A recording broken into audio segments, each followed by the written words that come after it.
If you're exploring Webull and wondering whether to choose a cash or margin account, here's a quick breakdown to help you decide. A cash account. A cash account is straightforward. You can only trade with the funds you deposit. There is no borrowing involved, so your risk is limited to your account balance. However, you must wait for trades to settle before reinvesting those funds. This means if you sell a stock, the money from that sale isn't available for new trades until it settles, typically within 2 business days. Margin account. A margin account allows you to borrow money from Rebel to trade, giving you increased buying power with at least $2,000 in your account. You can access up to 4 times leverage for day trades and 2 times leverage for overnight positions.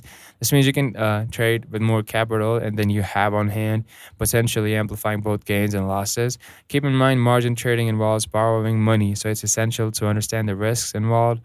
Which should you choose if you're able to start trading? If you're new to trading or prefer a more conservative approach, a cash account might be suitable. It offers simplicity and it limits your risk to the funds you deposit. On the other hand, if you're an experienced trader looking to leverage your investments and understand the associated risks, a margin account could provide the tools you need to enhance your trading strategy.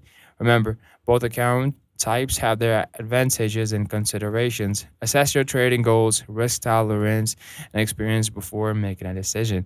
If you found this video helpful, please like and subscribe and leave any questions in the comments below.